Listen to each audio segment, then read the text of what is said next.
вечер во Топ тема на ваша страна. Скандалот со парите на идните пензионери отвори многу прашања. Каде завршиле парите на 12.000 осигуреници кои не биле исплатени во вториот пензиски столб? Дали ќе добијат точна компензација и најважното, кој е одговорен? Вечерва во Топ тема на ваша страна за ова дебатираме со Ирена Ристевска, раководител на секторот за пензиско осигурување во Министерството за труд и социјала, Дарко Саздов од Агенцијата за супервизија и капитално пензиско осигурување, позната како МАПАС, Павле Гасов, економски даночен експерт, поточно, и Драги Јовановски од Сојузот на синдикатите. Добро вечер, добре дојдовте во Топ тема на ваша страна. За жал од пензискиот фонд не добивме никаков одговор на нашата покана да учествуваат во ова дебата. Денеска добивме само едно соопштение испратено до медиумите, откако Министерката за труд и социјала Мила Царовска вчера го обелодени овој скандал со пензискиот фонд. Но пред да почнеме со дебатата, да видиме што се случи откако целиот случај беше обелодено и за проневерата на парите на 12.000 осигуреници. Деталите ги има Виолета Зајкова-Стојановска. Кривична пријава против непознат сторител поднесе Министерството за труд по скандалот со непрефрлањето на придонесите за пензиско осигурување. Се бара одговорност зошто 12.000 граѓани не биле воопшто распределени во еден од фондовите, иако тоа според законот е уврска на фондот за ПИОМ. За нив работодавачите уплаќале придонеси, но парите останувале во ПИОМ, со што идните пензионери се оштетени за 19 милиони евра. Од Министерството смируваат дека осигурениците нема да останат без пари. Сите 12.000 осигуреници ќе ги добијат парите во вториот пензиски фонд. Префрлањето на парите ќе се врши од утре па во наредните 6 месеци. Од фондот за ПИОМ не се чувствуваат одговорни за скандалот, но признаваат дека ненавремено ги распоредувале осигурениците и дека парите од придонесите ги користеле за потреби на фондот. Причината за ваквото долгогодишно работење алоцираат во честити брзи законски измени, што предизвикале дестабилизација на процедурите. Најголемиот број на нераспределени осигуреници тврдат дека се од периодот од 2003 до 2007, а не од 2009 и 2010. Од вкупниот број на околу 12.000 нераспределени осигуреници, за повеќе од 4.000 осигуреници воопшто нема уплата на придонес од страна на работодавачите. Сите нераспределени осигуреници во вториот столб се евидентирани како членови само на првиот столб и нивните уплати на придонесот се користени за потребите на фондот, како што се користи и придонесот кај останатите осигуреници. Двете приватни пензиски друштва немаат евиденција за нововработени лица, потаму велат не ни можеле да знаат за скандалот со пензиите. Објаснуваат дека ПИОМ е надлежен да врши распределба на вработените и дека оштетените граѓани ќе мора да добијат и пари за изгубена добивка. Овие 12.000 осигуреници сега за прв пат ќе бидат распределени во задолжителните пензиски фондови и за нив ќе се изврши уплата на задоцнетите придонеси. Според последните законски измени воведена е обврска со која фондот на ПИОМ при ненавремен пренос на средствата и ненавремена распределба на членовите покрај уплатениот придонес ќе изврши уплата и на надоместок за ненавремена распределба, адекватен на изгубениот принос од инвестиции. Во периодот од 2007 до 2018 со ПИОМ директоруваат членови на ДУИ, а министри за труд биле Джелјал Бајрами, Спиро Ристовски и Диме Спасов. Владата вчера обвини дека претходната власт го злоупотребувала пензискиот систем за политички цели, дека се намалувале стапките на придонес, се форсирало вработување без плаќање придонес и имало ненавремени трансфери од ПИОМ кон приватните сметки на осигурениците. Токму таквите политики, рече министерката Царовска, довеле до зголемен дефицит во ПИОМ од 244 милиони евра. Да, тоа беа сите денешни реакции, соопштенија практично за идните чекори. Господјо Ристевска, во буџетот веќе се определени пари за надомест на сите овие кои ги откривте вие во фондот. Кога е откриен практично скандал за кој дознаваме дури вчера и како може да има во буџетот веќе определено пари за надомест? Министерството за труд и социјална политика имаше индиции дека во изминатите години за определени осигуреници не се вршила распределба во вториот пензиски столб, односно истите не биле ни зачленети како членови во вториот пензиски столб, за соодветно на тоа, потоа да се врши распределба на придонесот во едно од избраните приватни пензиски фондови. Како резултат на тие индиција, имајќи во предвид структурата на пензискиот систем, која што е тростолбна и која што се базираше на прво вработување после 1.1.2003 година како услов за членство во вториот пензиски столб, кој услов важеше до 31 декември 2018 година, побарана беше и дополнителна поддршка од Светска банка со цел да се направи структурна анализа во целиот пензиски систем, со цел да се опфатат проблемот и соочените појави на нераспределување на придонесот, како и од друга страна првите реакции на група така пензионери кои што веќе остварија право на пензија од двостолбниот пензиски систем и ефектите. Велите имаше индиции. Вие во Министерството за труд и социјала работите од кога? Министерството за труд и социјална политика работам од 2006 година. Што значи дека до тогаш и самите сте можеле да увидите дека имало неправилности или од надвор дојде?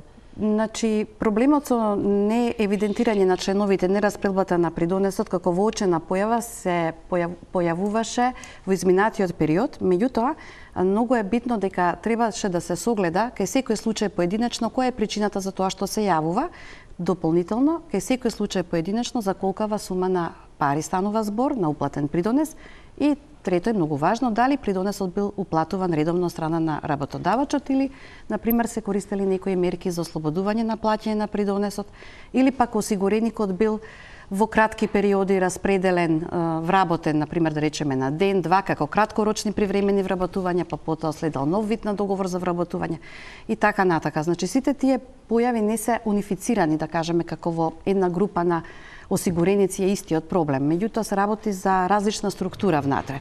Она што е значајно после сите детални навистина истражувања во целиот дел, тој дел вклучително сите останати прашања кои што беа како пакет на реформи предложени до собранието и усвоени на крајот од декември 2018 година, ја наметна неопходно потребата да се разреши проблемот со овие 12.000 осигуреници од сеопфатен аспект. Значи, не само од аспект на распределба на придонесот 6% во вториот пензиски столб, туку и од аспект на давање на надоместок за времето за кое што придонесот не бил распределуван и инвестиран. Дека не се уплаќа, велите имаше индиции, а што не знаевте? Колкав е бројот, колкава е сумата? Причините зашто тоа се случува, дали се тоа станува збор за ист тип на категорија на осигуреници, дали станува збор за различен тип на категорија на осигуреници, видот на вработувањето во системот на пензиско инвалидско осигурување и членство во вториот столб. Многу значаен основ до 31 декември беше датумот на првото вработување. Кај многу дело нив се случува да имале прво вработување во друга држава. Во Република Македонија се јавуваат после 2003 година, меѓутоа историја на стаж имаат и пред 2003 година. Многу значаен сегмент е видот на осигурувањето. Значи, дали станува збор за работник во работен однос, или класично евен договор за вработување, дали станува збор за само вработување, дали станува збор за индивидуален земјоделец, дали станува збор за вработен во групата на осигуреници. Се работи за разни видови осигуреници? Да, за различни видови на категории. Администрација? Апсолутно, има и во јавна администрација, во државна, во приватен сектор, вработување преку агенции за привремени вработување, значи различни типови на вработување. Не, прашањето беше од кога се знае дека ова се случува, бидејќи како што разбирам, вас би требало време да ги сумирате сите сознанија. И време, меѓутоа и поддршка. Кога се знаело дека поддршка каква? Значи поддршката беше искористена од Светска банка, како што всушност знаеме дека е дел од системот и креатор на трослобниот пензиски систем во Република Македонија, уште од почетокот кога беше воведен во 2006 година, практично со неговата имплементација, инаку и пред 2006 секако.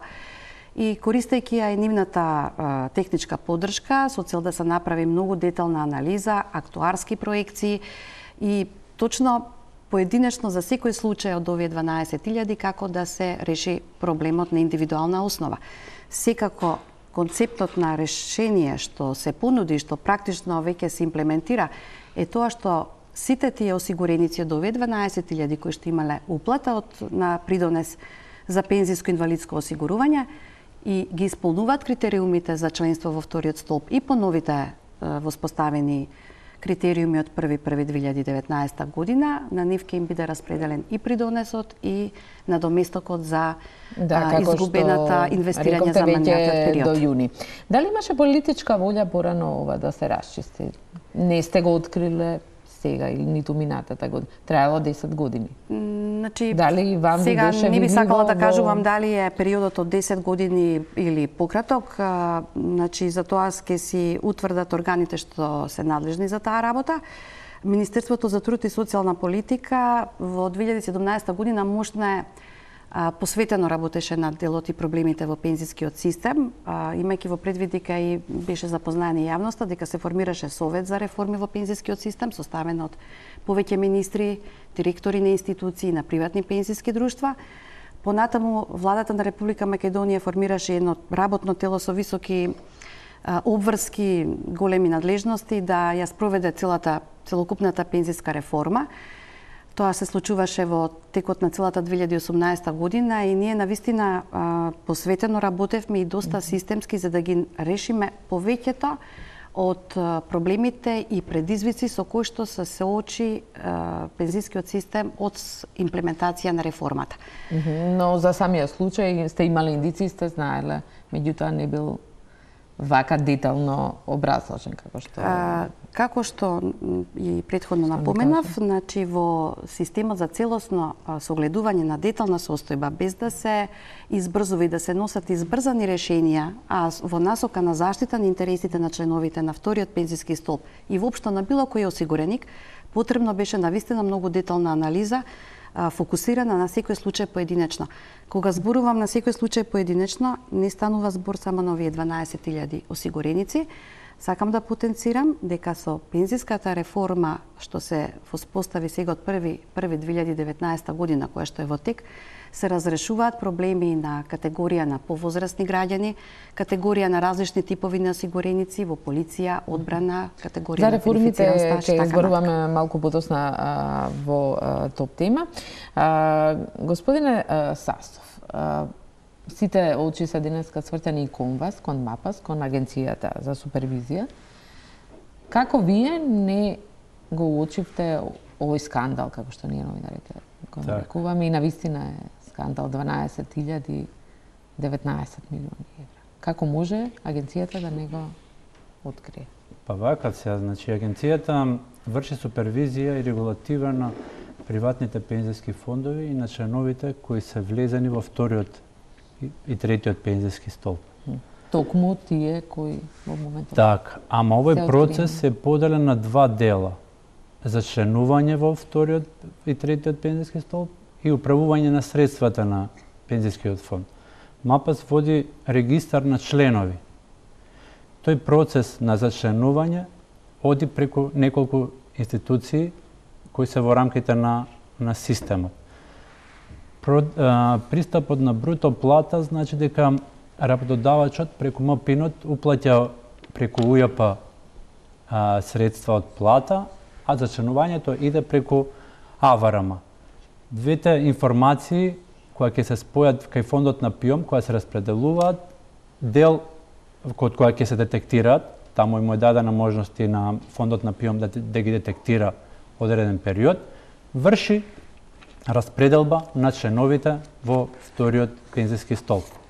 Во моментот кога ќе добиеме информација за членство во вториот пензиски столб, тогаш членовите се регистрираат во регистарот на членови кој го води агенцијата и од тогаш агенцијата се грижи за правата на членовите, за извештаите што ќе ги добие, за средствата кои се инвестираат. Така што, од тој момент, агенцијата води евиденција за уплатата на придонесите на нејзините членови, како тие се инвестираат и третиот дел е како се врши исплата на тие средства. Од тој аспект, таа супервизорска функција на агенцијата. Каде се тогаш овие 12.000 осигуреници? Сега кога ќе ги добиеме, кога произлезе оваа информација од Министерството, ние како ќе ги добиваме регистрирани членовите во вториот пензиски столб, ќе добиваме информација и распределба во приватните пензиски фондови. И ќе И во тој момент се врши уплата на придонеси за членовите на пензискиот во приватните пензиски столбови. Сакате да кажете, бидејќи тие не биле регистрирани, МАПАС не може да ги контролира не може да ги види. Немате никаква... Не може да ги види, да. Малку е чудно во целата ситуација, ниту вие имате никаква одговорност, приватните пензиски нели би било чудно, нели приватните пензиски фондови имаат обврска да испраќаат и да ги известуваат осигурениците? Се лоцираше проблемот дека и тие. Така, ама ви кажам, се работи за известувале. сложен процес на зачленување и уплата на придонеси. Така е концепиран системот на зачленување преку Агенцијата за вработување и уплатата од работодавачите на платата преку Управата за јавни приходи. Ниту агенцијата, ниту приватните пензиски фондови немаат информација дали дека некој е член на приватните пензиски фондови и дали придонесот му е уплатен од страна на работодавачот. Во моментот кога членот кога ќе се регистрира во регистарот на членови на агенцијата, веќе добива и информација од агенцијата дека тој е зачленет во одреден приватен пензиски фонд врз основа на пондар кој се распределува и потоа му се праќа допис каде се известува дека лицето е член на одреден приватен пензиски фонд и дека има права и обврски врз основа на неговото членство. Еднаш годишно добива зелен плик за состојбата за состојбата на средствата, како тие се уплаќаат и како тие се инвестираат. Овие 12.000 луѓе добивале зелен плик? Не. Ви кажувам, тие 12.000 не се членови во регистарот на членови на агенцијата. Тие сега ќе станат во рамките на 6 месеци нареден период. Дека од фондот за пензиско и инвалидско осигурување не чувствуваат одговорност. Практично целата вина ја префрлаат на комплицираното регистрирање и тука и тие се иземаат како и агенцијава со овие причини, таму е сепак парите ги нема. Затоа јас внимателно ви го кажувам како се одвива целиот процес на сложен процес помеѓу институциите. Со оглед дека веќе е покрената постапка од страна на Министерството, би се оградил од било какви обвинувања или коментирање на одредени институции на фондот.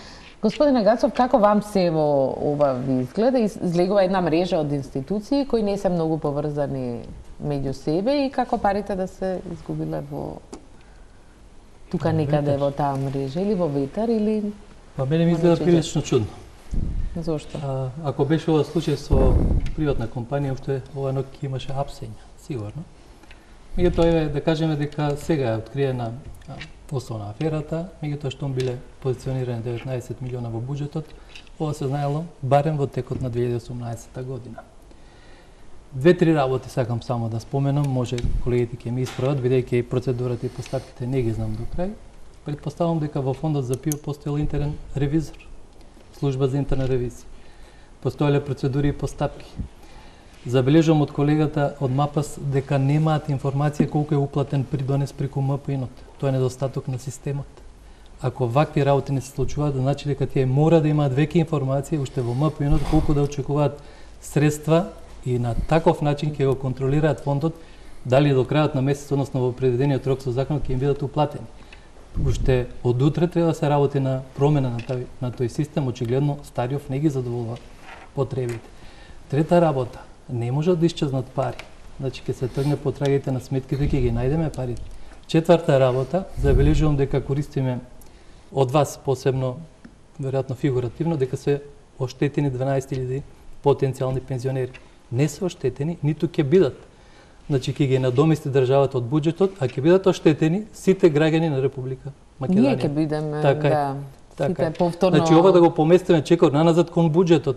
Овие граѓани знаеле, дел од нив некои не знаеле, на крајот во она финална фаза кога ќе заменат во пензија врз основа нови мерки сега што ги покренувате, претпоставам дека до крај ќе бидат обештетени заедно со овој принос што го Да, спомна. до јуни според соопштението од вашето министерство до јуни ќе бидат обештетени од... Така да ова што го наметнувам е повеќе да кажам решение како во иднина треба да се постапува. Ова што се случило во минатото е веќе сигнал дека државата не се однесува многу добро од аспект на процедури, постапки на проверки кој колку и зошто уплатува во фондот за ПИО.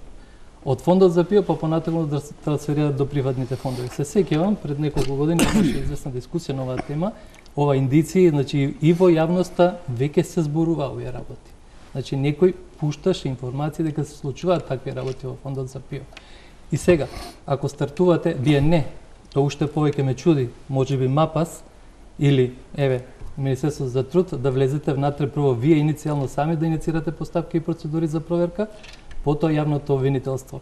Меѓутоа треба да се тргнат раководните лица од таа институција, да се даде шанса на некој веде раководител во некоја фаза од месец, 2 или 3 да се испроверат сите постапки, зашто сега мене нема да ми изненади и уште некоја добиос. Ако такво нешто поминувало десетина години, значи овде како јавност, односно како експертска јавност, јас би се запишал дали има нешто уште по назад за откривање. Да, ова создава навистина сомневања дека ова е само еден скандал или отвара некоја пандорина кутија на мноштво скандали. Така, пак ќе истакнам, значи агенцијата има евиденција за придонесите на секој член што е регистриран во регистарот на членови и е член на втор столб. Значи во моментот кога има уплати од ПИО, знаат, ама треба да биде член на вториот. Забележувам уплати од ПИОМ велите. Очигледно ПИОМ не ги уплатува. Значи треба уште зборувам управата за јавни приходи, сигналот дотиде и кон ПИОМ, ама и кон вас заради проверка да не се повторуваат овие ситуации. Така. Бара некаква нова синхронизација би рекол јас. Нова синхронизација и пак да, направено и дополнително. Веќе е направено. И добро. Сега е направена откако е откриен. Пакетот законски реформи точно во контекст на ова што го истакна господин Гатов и колегата Саздов, кои што се имплементираат од 1 јануари 2019 година, токму го носат и сето тоа. Значи наместо критериумот прво вработување 1.1.2003 година како критериум за членство во вториот пензиски столб и соодветно на тоа распределба на придоносот е единствениот матичен број на граѓанин. Значи тоа е многу чист идентификатор и јасен без претходно можност да се прават вакви некои недостатоци во трансфер на податоци и во поврзаност на податоци.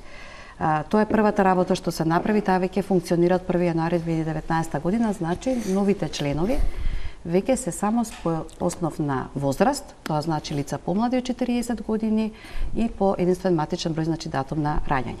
Со тоа веќе се надминува она што го кажавте дека имаме проблем во системот и во комуникација со податоците, а да не заборавиме дека во период и пред 2009 година, кога во 2009 почна да функционира системот на интегрирана наплата на податоци, значи наплата на придонес преку единствена МПИН пријава за сите придонеси истовремено, до 31 декември 2008 година важеше и системот на уплата на придонес поединечно. Значи можеше работодавачот да исплати придонес за здравствено осигурување, а да не плати за пензиско осигурување, така да делот од тие сите проблеми што се јавија за оваа категорија на осигуреници со која што дискутираме, може и дел има и во тој период кога придонесите беа плаќани парцијално или делумно, или само некој дел колку да се запази рокот за да не биде работодавачот после обврзан со камати за неплаќање на придонеси. Значи повеќе фактори во ова делувале, а решенијата што се на сила од 1 јануари 2019 година се токму во овој дел. Значи само возраст на работникот. Господине Јовановски, кога го слушате се во ова, како ви изгледа од представник на синдикатот практично? Очигледно е дека спорот е настана 2003 година, кога се донесе овие реформи, се донесе еден закон кој што не беше чист, а сиве овие работи 2007 и 2008 година се искомплицира со бруто нето плати. Овде можеби не е толку спорни или проблематични 12.000 пензионери, него спорен е целиот фонд за пензиско. Значи преку 320.000 пензионери. во овој временски период, значи исклучиво во тие поготово во периодот кога беа на власт Груевски, Ставрески и Славески, се направија многу конфузии во сиве овие пресметки. Ако се сеќавате 2007-2008 година кога почна да функционира, па УЕПА не одеше системот, па го прилагодуваа системот, па не знам што, значи штелуваа нешто. Нешто кога се носи закон, то треба да е јасно. Значи, ако е законска одредба јасно формулирана, ова дека треба да стои овде, ќе стои. И секој во државата ќе знае дека во фондот парите му се таму. Меѓутоа, очигледно дека од конфузно донесени закони, бидејќи работеа надри експерти во бившата влада, денес фондот е донесен до питачки стап, да не речем. Ниту пензиите се зголемија. Ако ја споредиме пензијата 2000 година со денешната пензија, 50% е намалена пензијата. А владата силно кажуваше дека секој ден ги покачува пензиите. Како? Ги покачуваше, веројатно. Таа ги покачуваше, меѓутоа генерално према 2002 година тие се паднати. 8000 пензија. Како е? Од каде е? Ако е толку качувана, треба да има сега најмала пензија 20.000. Како? Како? Ајде кажете ми.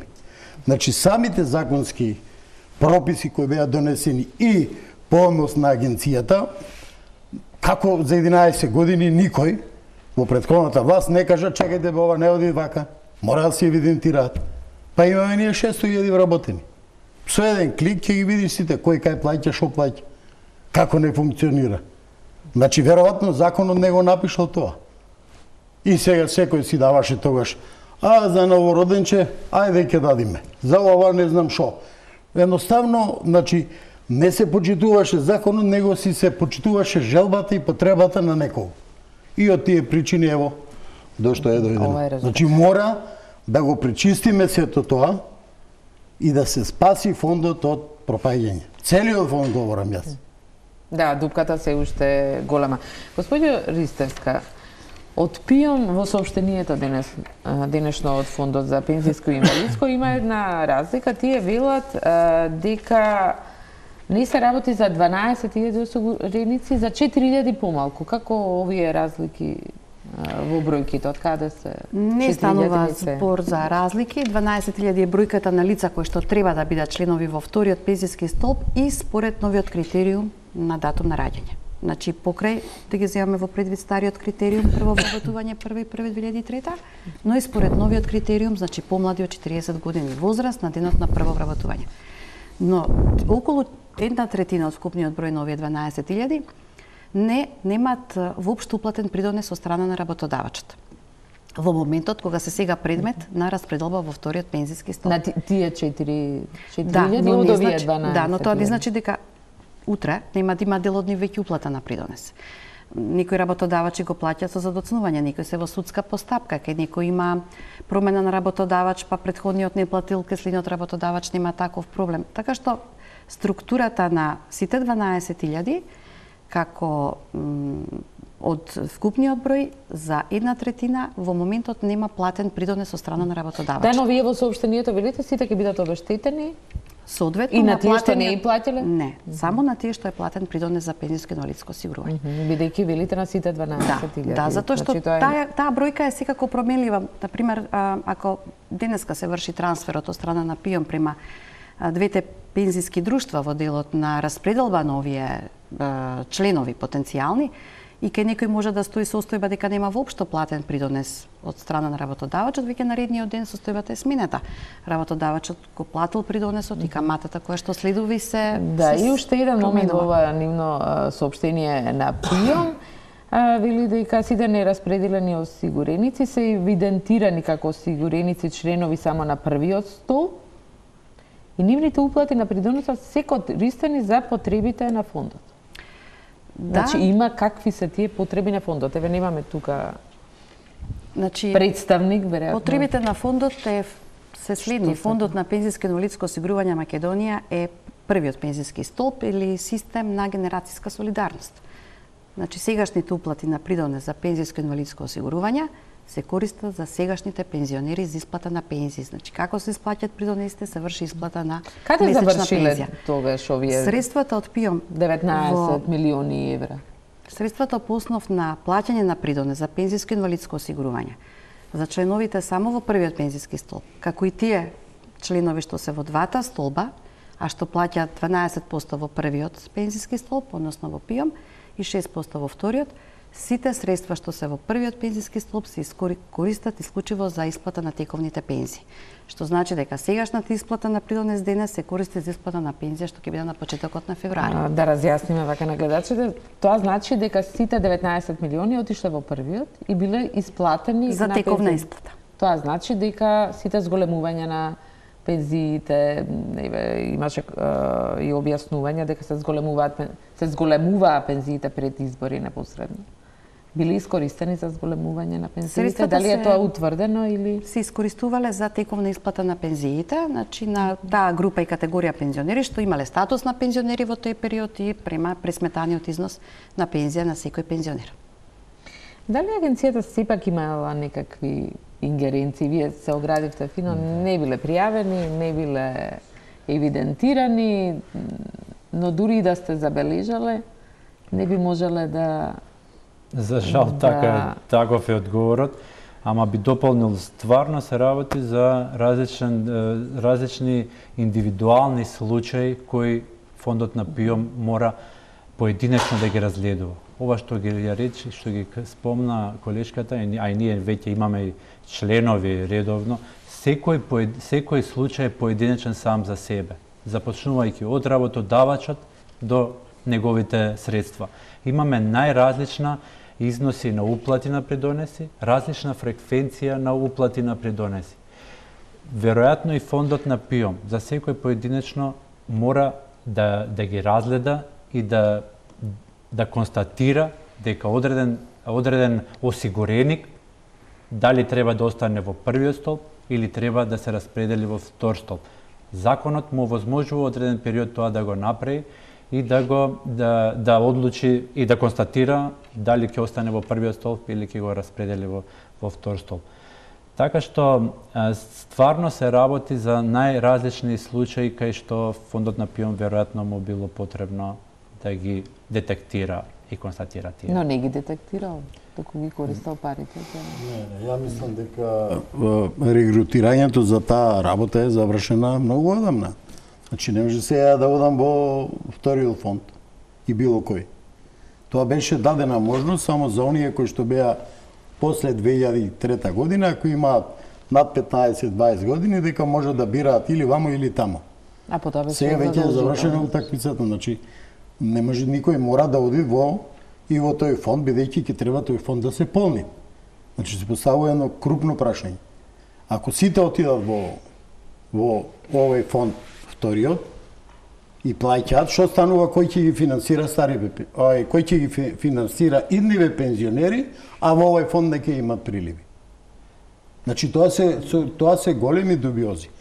Сега по мене, значи мора да се воспостави една централна евиденција, а ја има, ако имаме 700.000 вработени, и ако имаме во ИОП за сите матични броеви, кажа колешката, што е спорно?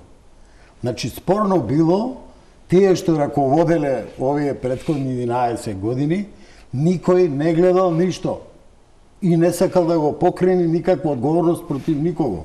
Тука е работа. Затоа што се сакало со тие пари да си играат играчки.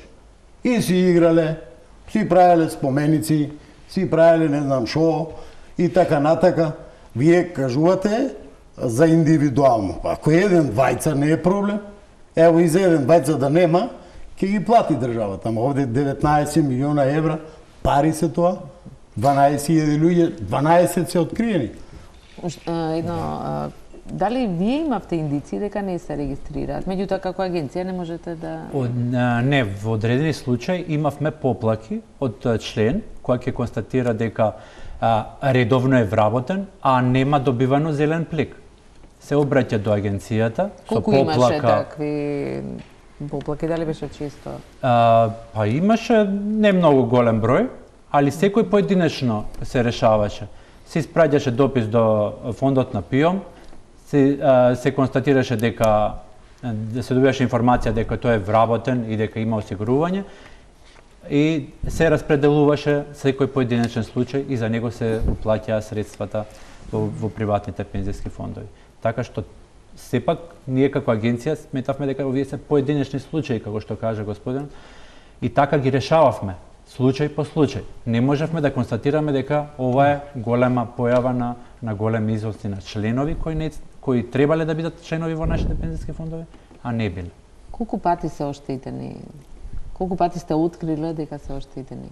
Поединечни случаи малку беа, што затоа и покрај нашите напори да ги информираме членовите, да бидат свесни за својата состојба, дека штом ќе се вработат и се помлади и се пред 2003 вработени, дека треба да добиваат информација за својата состојба на индивидуалната сметка во приватните пензиски фондови, дека таа свест за тие средства треба да се зголеми.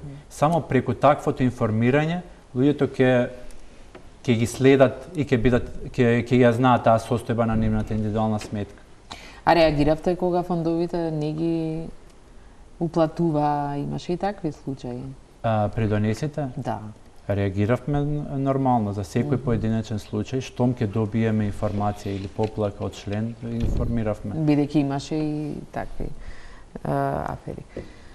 Гацов, колку се оштетени? Сега има тука, не се... Јас добивам сега сознанија, некои не ги знам до крај. Па добро е што овој скандал, како што реков на почеток, добре вака се отварат и да се дискутира за да не се повтора. Да, нејасно. Не знам колку ќе се сетите, меѓутоа јас ќе вратам некаде пред нова година 2015 година. Јас тоа и го спомнав кога се договарав за доаѓање во емисијата. Имаше информација од приватните пензиски фондови дека државниот не уплатил некаде околу 10 милиона евра. И тоа заедно попладне и се заќути за таа информација. Ако се сеќавате вака да го освежам, како значи сигналот стартувал од 2010. Пораката била испратена не од поединечните пензионери, од пензиските друштва. Тие чувствувале, не чувствувале, никој не чувствува во економијата, знаеле врз податоци и информации дека не им доаѓа доволно средства од државниот фонд. Само подсетувам, не велам дека е забележано, регистрирано и така натаму. Дали државниот фонд има направено ревизија, државниот завод за ревизија за овој период? Да. Го констатирал тоа? Да. Го имаше државниот завод за ревизија, јасно е напишано. Да. Готово, значи јас сигналите од сите страни не се индиција, осе веќе за која година? 2018 или 15-та, 14-та, 13-та, 12-та, и наназад. 10-та. И наназад. Оти сега така е констатирано 2018. Ова било државна појава. Ова не е ново. Не е ништо ново. Али уште една работа сакам да констатирам вака. Ова е малку различно. Да, окей. Ме разбирате. Да, ама и целата работа во таков контекст сакам да ја доведам за да видиме да не ни се повторува, тоа е најважната работа. Ако никој тие 19 милиона во вреќа не ги однел дома, а вие потврдувате, тоа е факт, били искористени за исплата на текуните пензии врз основа на политичките зголемувања што беа масовни и така натаму. Тоа значи дека бидејќи постоел закон за исплата на толкави повисоки пензии, се снашле во наводници управителите, директорот и менеджментот на фондот, искористиле средства за да ги зголемат бидејќи немало доволно од буџетот. Некако така ја разбирам приказната. Испаѓа дека во овие 10 години тие дури и треба да се наградат бидејќи го штеделе буџетот, а се финансирале од приватните пензиски. Не, се шегувам, не ме. Ако се сеќавате, ама дозволете ми, морам да го задолжување ради раздолжување. Морам јас ова да го изведам до крај. Беше по 30 милиона евра. Да завршиме. Никој не заштедил овде. Јасно е тоа. Затоа и ова го водам во таква смисла за да дојдеме до тој апсурд. Сега во таков контекст, ако е тоа правено, дури испаѓа дека само евентуална загуба е приносот. Ако ме следите што сакав да кажам, значи во овој контекст тоа е додатен трошок што буџетот во тие 19 треба да го додаде во фондот за ПИО. Меѓутоа целата појава е многу лоша. Јас ќе додам и уште нешто. Фондот за ПИО на секој 6 месеци ги известува вработените за пензискиот стаж нова и нова информација.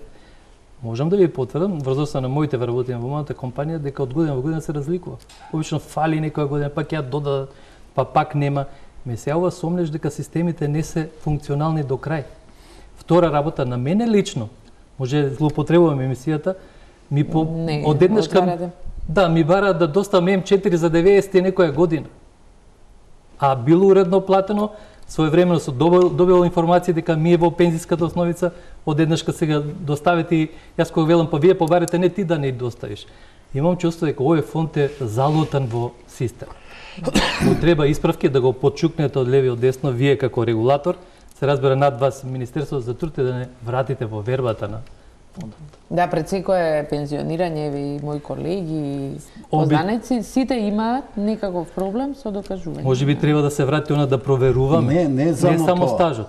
Луѓе што имале иста плата. Сте го размислували? Да. Кои отишле пред 5 години и кои одат сега немаат иста пензија. Многу помала. Значи некој крател коефициенти. Таму има коефициенти. Ама дали влегли во иста година во пензија? Не е битно. Не е различна, како куп на пари, се извинувам, како маса на пари, ако јас сум дал 100.000 евра и ако дал колегата 100.000 евра придонес за пиум, ние мора да имаме иста пензија. Не може тој да земи помала или ја да земам поголема. Значи јас плаќам во фондот пари, така? И тие пари се пари. Кај се сега парите на овие пензионери кои во изминати период кога земале по 1000 евра или марки плата и давале по 250-300 по месец евра, односно марки придонес. Значи во текот на годината давале по 2500 евра. Кај се тие пари? Кај се тие коефициенти? Затоа реков, не е регулирано материјава со закон, него со пропратни статутарни одлуки и не знам што, и сега кој како ќе да бриши во овој коефициент. Што има да го покачуваме 10 пати? Добро, ќе одговорите? Да, би сакала само и заради јавноста да биде запознаена дека пензијата се пресметува од остварените плати и платениот придонес и остварениот навршен пензиски стаж. Придонесот, како што знаеме, се промени. Пред почетокот од 2008 година беше 21,2%, од 2008 година се намали, сега во моментот 18,4%. И па тука е настаната загубата. Значи не уплаќал секој тука е настаната загубата, колешка. 20% секоја фирма плаќаше помалце пиум за работникот. 20%. И ако удрите 10 години по 20, значи фондот има голема загуба. И затоа беа оние секој месец задолжување ради раздолжувања. По 30 милиони евра финансии, Ставревски и Славевски си земаа кредити. Не е проблем во 19. Пиум не е празен само од тога што е многу подолго. Трае дозволете да... тој фонд си беше добар, тој е оној дел што се пресметува пензијата и сите што се членови и во двостолбниот пензиски систем, да не заборавиме, плаќаат 12% во државниот пензиски фонд и од тие 12% во државниот пензиски фонд ќе им се пресметува пензија само од државниот пензиски фонд. За останатите 6% ќе си добиваат средства како пензија. Вие зборувате за тие после 2020-30. Како идна пензија, вториот пензиски столб. Јас зборувам за овие што се по стариот систем. Постојните пензионери, значи два случаи истик, зависно од периодот кога работеле, колкави плати остварувале и на која основица им бил плаќан придонесот. Вие и самите знаете дека има лица каде што придонесот им е плаќан на најниска основица, платата исплаќана претходно и нето на рака. Луѓето имале впечаток дека добивале плата просечна, всушност било платено на многу ниска основица. На минималец, остатокот го добива. За жал, луѓето стануваат свесни за таа работа дури неколку месеци пред пензионирање. Токму затоа она што го истакнавте и претходно дека известувањето за ситуација со регистрирани стаж и плати е многу значајна работа што фондот на ПИОМ ја отвори и ја комуницира со во моментов 570.000 осигуреници и на нив им доставува листа за остварени стаж и плати. Дури понекогаш кога е тоа погрешно, секогаш се сложуваме, не треба да е така, треба да се исправа. Сепак цениме дека е добро секоја информација да ја добие осигуреникот. Станува свесен што се случува со неговите остварени плати и стаж, бидејќи од 2008 година, односно од 1 януари 2009 година, работникот е обврзник за плаќање на придонесот, социјалните придонеси, вклучително и придонесот за пензиско и инвалидско осигурување, а работодавачот во негово име и сметка само тоа го администрира. Така што многу е значајно осигурениците да ги гледаат и прегледите за стаж и плати од фондот на ПИОМ и секако зелениот плик од МАПа што се добива. Колку побрзо се реагира и се укаже на некој Некако вработените мани имавме впечаток дека добиваме целосен увид, почнавме да добиваме, нели, колку години е неплатено и на крај излегува. И фондот немаа транспарентност, немаат едукација за пензискиот систем. Тие се појавуваат кампањски, еднаш и толку. И сега луѓето не може да бидат научници, работници, и сега да гледаат во документите што ги работат. Да, ќе ни објаснат. Меѓутоа, тие не ги даваат тие податоци. МАПа се реагирало по поединечни случаи. Што било најголемиот случај или зошто МАПАС не открил до сега скандал? Зашто директорот го именувала владата и директорот си ќутел, затоа. Таков е системот на информирање. Како ќе се зачинат членовите, така добиваат известувања од пензиските фондови еднаш годишно за состојбата. Каква е состојбата на нивните уплати, висината на нивните уплати, колку средства се оплодени, каде тие се инвестираат тие средства. Дали во меѓувреме извршиле трансфер на средствата во друг пензиски фонд. Тие се информации кои членовите ги добиваат. Правиме неколку кампањи годишно, заедно со Министерството, посебно само со пензиските друштва. Да не излезе вака дека самите граѓани се виновни што некој не ги...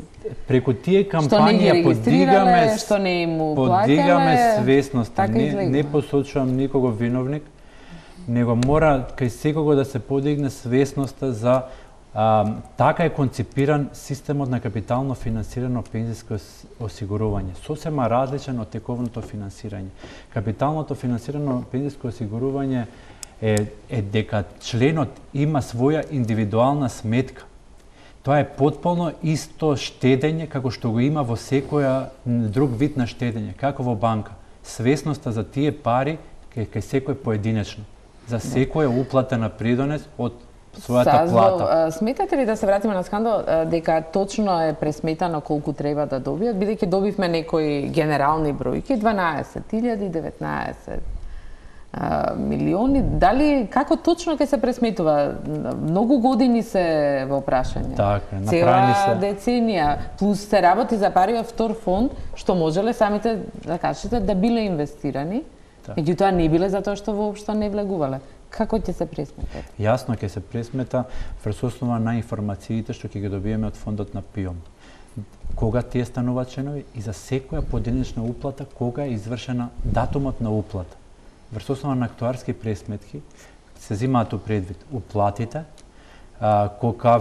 пак повторно ви кажам, на кои фреквенции тие се извршувале, се зема у предвид надоместокот што се наплатувало од пензиски друштва, се зема предвид приносот кој го остварувале пензиските фондови и на реален принос, реален надоместок колку ќе им било остварен на својата индивидуална сметка, ќе им биде надоместен. И секој повторно ви кажам, све е индивидуален, случај до индивидуален. Секој од нас различно уплаќа, му е различна платата и различен период на уплати има. Газов, ке може ли да се пресметат? До заперка. Да, тоа не е нема дилема, нема да бидат оштетени ниту за ден. Тоа е методологија што е лесно. Нема ништо лесно, него што веќе вака зборувате, јасно ми дека сосема исправно ќе го направите тоа, така да. Каде вие би ја барале одговорноста?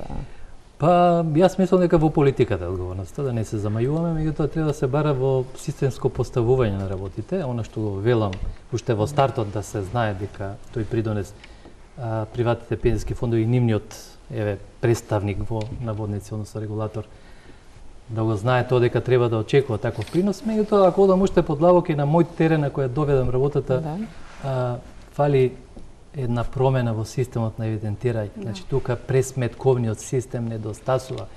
Еве и денеска да ги отворите на фондот за ПИОМ билансите, вие нема да најдете обврска дека има 19 милиона. Не за друго, затоа што таков систем на сметководствена евиденција има. Државата наша таков систем води на евиденција. Може ги имаат некаде настрани и ги следат тие за своји цели. Ама трет читател, јас и вие да го отвориме тоа, нема да ни биде јасно. Поентата на тие... Тоа им остава простор да манипулираат со јавноста треба да го следи тоа. Да. Веројатно ги знаат, ги следат, меѓутоа треба трет читател независен да го следи, да каже упс, од кај на вас овие обврски, зошто не ви се подмирени? Ке било светното уште првиот ден 2003 кога рековме дека започнало ова. Затоа треба наназад чекор за да се постат некако поинако и по би рекол условно модерно, да не се случуваат вакви работи стандардите што пак се враќаме дека треба сепак администрацијата во овој ресор да го направи. Но сметате дека одговорноста е во првите луѓе, веројатно на фондовите, на министерствата, сите ги споменуваме тука директорите на... Значи пак ќе кажам, предпоставам дека никој самостојно не донел таква одлука. Слушајте, еве денес јас ви кажам, нема да плаќаме ние кон приватните фондови, добил некаква политичка одлука дека тоа треба да се направи, дека сега е моментот за такво нешто, можеби во таков контекст да е направи. Можете ли да се докаже дека биле користени за зголемување на пензиите пред избори или дали имате веќе такви некакви податоци споредбени? Тоа секако ќе си го открие на тамошната процедура и надлежните органи што се возат кривичната постапка. Она што го кажав е дека биле исклучиво само за тековни пензии, бидејќи така и системот поставен. И овие се тековни пензии, тековни зголемени пензии. Тековни пензии како што биле усогласувани согласно закон, согласно во тој момент со кои параметри биле усогласувани. Значи, системот е така концепиран. Тековни придонеси уплата одат веднаш за тековни исплати. Фондот на ПИОМ не работи со инвестирање, со чување на индивидуални сметки. Значи, придонесите веднаш завршиле во еден куп. Но да се зголемат пензиите во рок од 4 месеци 2 пати не е веројатно нешто многу... И претходното согласување на пензии беше врз основа на закон. Значи, само што беше ставена во сила законското системско согласување според пораст на плати според трошоци на живот и беше воведена законско односно согласување со закон за номинално во според 5% или како и да беа тие претходни одлуки во изминатите години. Тука ќе направиме една куса пауза за реклами, се враќаме на дебатата. Продолжуваме, гледате топ тема на ваша страна. Тема се скандалот со пензиските фондови и реформите. Кога сме кај реформите, господине Гацов, слушнавме од господја Ристевска дека, и знаете, и вие учествувавте и предлагавте многу реформи. Дали се реформира пензискиот фонд? Имаше и дилеми како тоа да се направи? Имаше дилеми, имаше изработка на повеќе патеки како да се тргне во реформата. Мислам дека пристапот им е сериозен и дека го избраа основно да кажам мекиот пат. Значи може во реформи да се тргне некако поостро, меѓутоа да, не се намалија придонесите нагло, не се зголеми. Не се зголемија придонесите нагло, не се зголемија, да, се направи се не се зголеми возраста. Така е. Возраста што беше многу важно, бидејќи ако се тргнеше во зголемување на возраста, можеше се дојде и до некои поместување што ќе беа негативни за целиот систем. Ова мало зголемување условно за некој е многу што го плаќа сигурно од 0,4 уште еднаш 0,4 во следната година, мислам дека ќе биде добро поднесено од бизнисот, бидејќи на крајот иако велиме дека тоа го плаќаат работниците, товарот како трошок е на компаниите. Така да тие сепак на товар на профитот ќе мора да додадат во вредноста за брутоплатата соодветно. Се разбира, ние очекуваме, ако веќе зголемуваме придонес, очекуваме и однос од другата страна поинаков. Прво, во известувачка смисла, ова што го зборевме дека е поврзано со матичниот број, веќе ми дава некаков оптимизам дека може да се подобруваат работите. Втора работа, очекувам во најскоро време, ова е дигитално време, да не се овозможи на нас сега како вработени постојано да следиме месец за месец колкава сума на придонес се уплатува. Тоа нема да се сведе на крајот на изненадување неколку месеци пред да заминеме во пензија, каде ни придонесот, дали на минимална, не лажели и така натаму. Наместо сами да докажуваме што споминавте. Како што не се случува сега и на маса на колеги им се случува. Али не е само во таков контекст, ова е и во поширок општествен и рекол основно финансиски контекст, треба да се оневозможни било каква опција за исплата на плата во готово. Ова не само што влијае кај даночниот дел на приходите во буџетот, еве ќе покажеме низ ова што го спомнувате дека некои добиваат плата во плик, а на крајот забораваат дека сето тоа ќе им се рефлектира со помала пензија во односно на што очекувале. Ама тука треба да има влијание не од регулаторот на пензискиот систем, односно капитално финансирање од пензиски столб, да кажам условно, туку е повеќе во зоната на Министерство за финансии, управата за јавни приходи, за финанско разузнавање, перење на пари и така натаму. Значи, очекувам во целиот контекст, системот треба да по сите насоки да се води правилно. Ако се води по сите насоки и некаде каде што може би каснат со некакви реформи, од добрините на другите реформи ќе добиват соодветен Кога бенефит. би се намалил Само тоа? да, вака не знам гледачите дали знаат, пензискиот фонд не се финансира само од придонес. Значи, освен од буџетот, што е втора поголемина ставка, да не речем многу наскоро очекувам, ако не се подобрат позициите, а ќе се тоа ми подобрат. беше токму Така. прашањето Например, не за знам- 2019 917 А шо? Така. милиони евра треба да влезат од буџетот само во пензиски фонд.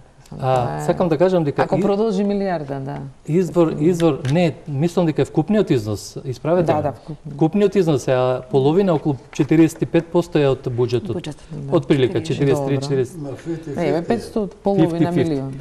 Например, во фондот влегуваат и проценти од акцизата на нафтените деривати. Не знам тоа дали го следите, дали го знаете. Приход. Значи, може да се барат и други извори на финансирање.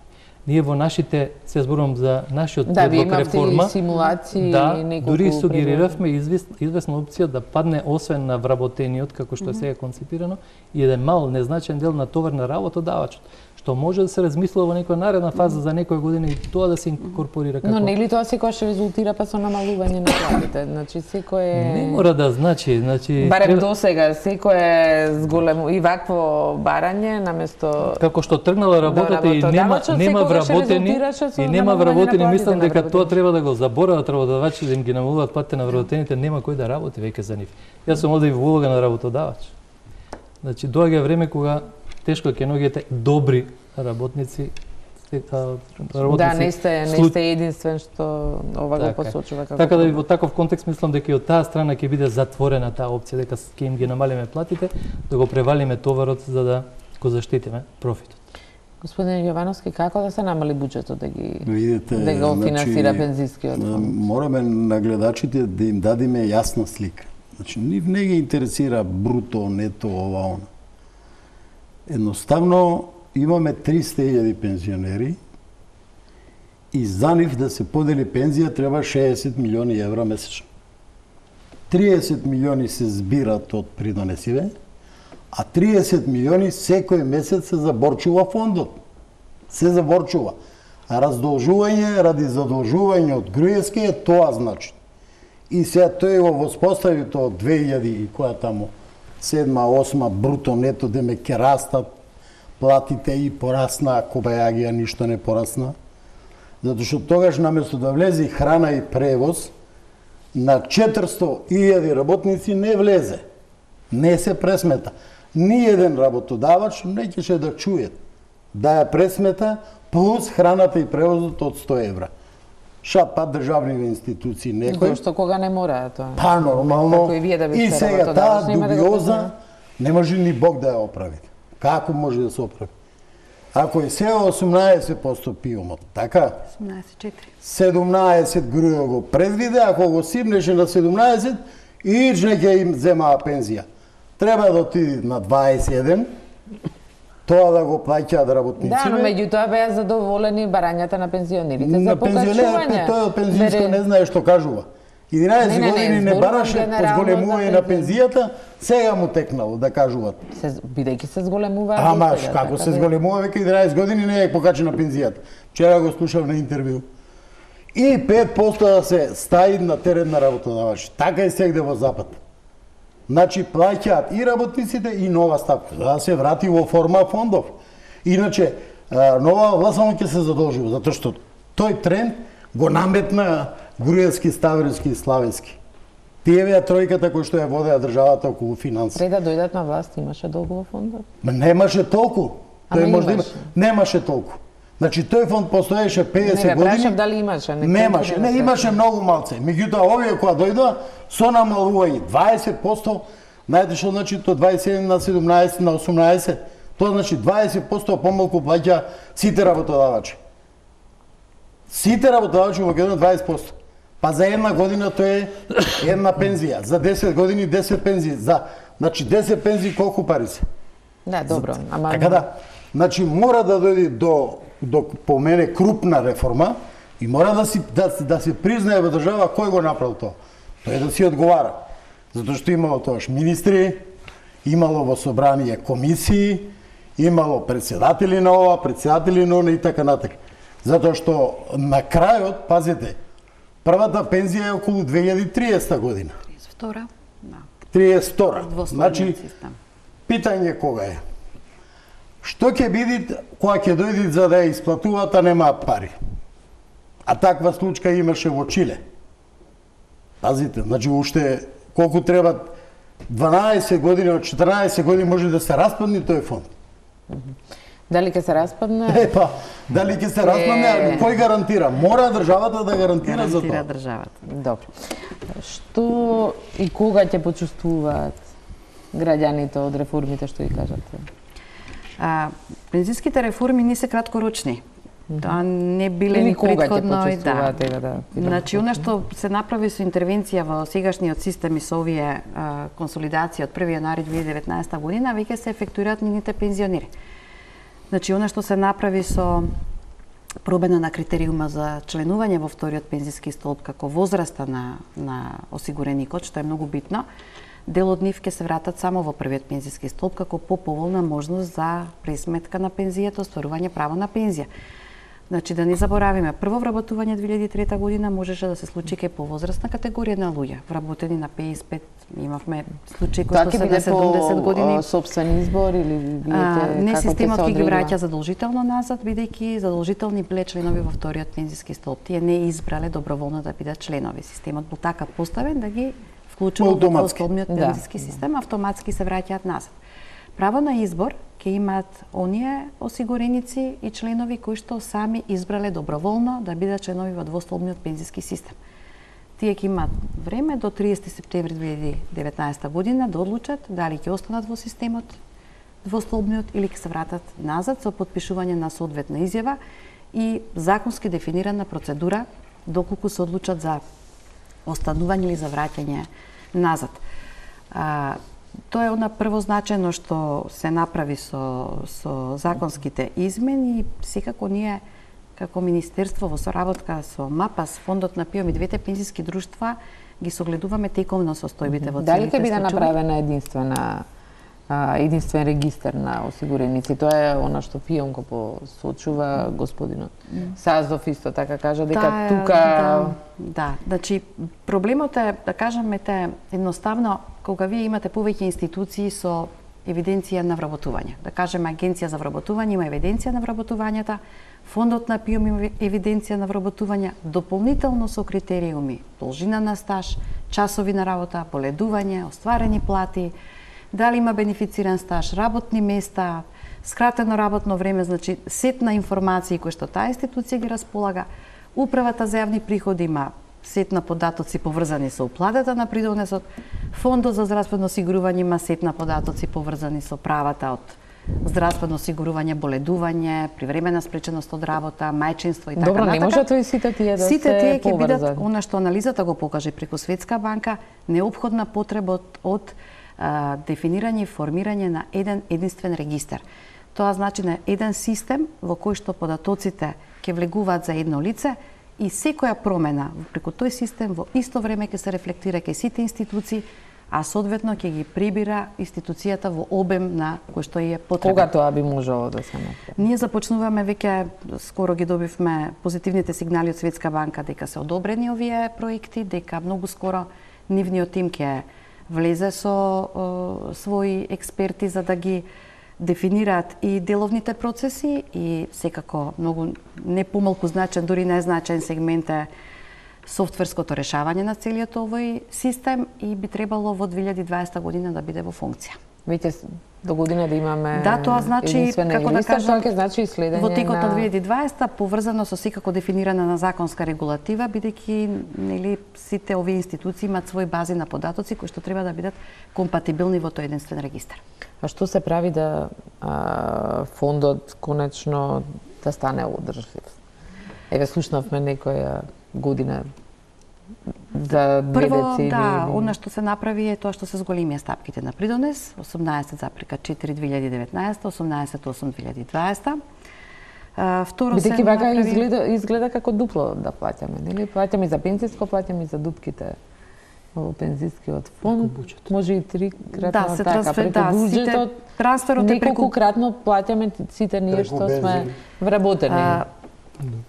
Прво, и недостатокот во фондот за тековна исплата на пензии не е само заради тоа што фондот не работи добро и заради помалку платениот придонес, да не заборавиме дека токму ова за што сме денеска, делот од придонесот што се дели во вториот пензиски столб, 6% се покрива од буџетот на Република Македонија и тоа се така наречени транзициони трошоци кои што континуирано ќе растат до првите по-големи исплати на пензии, значи како поголема маса на луѓе во 2032 година. Од тој период со ваква продолжена динамика на одржливост на пензискиот систем, да не се намалуваат стапките на придонес, да не се воведуваат дополнителни мерки на субвенциониране вработување, значи вработувања без плаќање на придонес масовни. Фондот веќе ќе ги покажува своите резултати. Субвенции за вработени. Странски компании. Субвенции за работодавачи, да кажеме, субвенции кон работодавачите насочени, не кон вработените, бидејќи вработените и самите не знаат дека се ослободени од плаќање на придонес, тие потпишуваат договор за работа, ама не потпишуваат договор за плаќање на придонес. Значи, со такви мерки и со јасно дефинирана законска формула за усогласување на пензиите според трошоците на живот како што е во моментот, значи првите резултати што се може да се очекуваат се во 2032 година. Од таа состојба во тој момент вработените ќе добиваат пензии од повеќе извори. Исплатата на пензиите ќе биде и од државниот пензиски фонд. Тоа значи дека нема да биде ни ограничена највисоката апсолутно пензија. За членовите на двостолбниот пензиски столб нема ограничување на највисока пензија што добиваат од првиот пензиски столб. Тие се нивни пари. Нема ограничување затоа што ограничувањето моментално на плаќањето на придонесот е 16 просечни плати. За нив, за делот од пензијата, за тие 12% што ќе ги добиваат од државниот пензиски фонд, доколку пензијата без оглед колку према формулата е пресметана, ќе се исплатува во тој износ колку што ќе се утврди. Господине Сазов, како ќе зголемите вие контролот? Редовно се вршат контроли од страна на агенцијата, како вонредни, така и теренски. Нас приоритетни се средствата на пензиските фондови, и на членовите на пензиските фондови, така што редовно се врши контрол. Тука нема измени да правите некакви реформи, си останувате... Не, агенцијата врши како супервизија врз основа на согласеност регулатива, така од 2012 воведе супервизија врз основа на ризик, воспоставени се ризиците во приватните пензиски фондови, така што врз основа на нив имаме комитет за оценка на ризик, на кој на редовна основа се разгледуваат сите. Вака изгледа дека совршено функционира. Ја би ви гарантирам за вториот и за третиот столб, така што слободно може да се ослоните на средствата на приватните пензиски фондови. Во контекст на цело ова што го зборуваме, уште една измена што е многу значајна со пакетот на закони е направена, тоа што фондот на ПИОМ има законска обврска во рок од 90 дена да ги распредели придонесите кон индивидуалните сметки на членовите. Во спротивно сето тоа ќе плаќа и надоместок за секој изгубен ден на инвестирање, значи веќе фондот на ПИОМ е целосно фокусиран и помеѓуинституционално поврзан за да ги добива квалитетно сите тие податоци што се потребни. Кусо Гацов, како вам ви изгледа дека ќе стигнеме? Мене вака екс-катедра ми изгледа супер, меѓутоа некако не спомнавме демографска политика и иселување на млади, а верувам дека тоа ќе биде... Што ќе се полни тој фонд кој веќе има дука? Пошто ова не е замка, односно, да кажем, основен ризик само на нашиот пензиски фонд, што ме ризик е на големи земји, значи кај нас ќе биде уште поголем ризик, особено имајќи во предвид трендот на иселувањето на младите. Тоа допрва ќе го почувствуваме или веќе го... Се чувствува. Па стартува тоа. Јас гарантирам дека веќе го почувствува и во фондот, ама и днината не е добра во таков контекст. Дури и да се подобри и да имаме, нели... Па знаете како, значи фондот е придонеси заради демографскиот и оцелувањето. Така, фондот има биланс на успех. Треба да има приходи, расходите се пензиите што ги исплатува. Приходите доаѓаат или преку зголемен придонес покачени плати, Ама и бројката на тие што плаќаат приноси и што добиваат покачени плати треба да се зголемува. Ако одат надвор, таа бројка значи ќе ја задржим или ќе ја намалим уште полошо, ќе одат помалку за приходи во фондот и ќе има проблеми со исплатата. Јас мислам дека тука државата малку треба да зборуви за во контекст на пензиите за демографската политика што е голем ризик. Повеќе столбниот систем дава гаранција дека на различните од тековното финансирање со капитално финансирање ги дава тие заштити помеѓу демографската структура и меѓутоа иселувањето е толку големо од Македонија што не може таа диверзификација на ризикот помеѓу ама беше спомнат примерот на Чиле. Да, не беше спомнат. Да, веќе сме на Македонија 90-та година имаше 600.000 вработени. 90-та година. Но тогаш просечна плата беше 800 сегашни евра. А имаше 150.000 пензионери. Да, значи морат процентот, бројот на пензионери што одвајаат придонес за еден. Сега дојде човек на човек. А имаме минимални плати. Дури нема друг спас сем покачување на процентот за пензиско и тоа према работодавачите бидејќи изминати 11 години тие плаќа 20% помалу за пиумот. Така ќе може да се направи баланс. Иначе ќе правиме раздолжување ради задолжување. Во учеството во вечерашната емисија, тука е крајот на Топ тема на ваша страна. Останете со Телма, имајте пријатна вечер.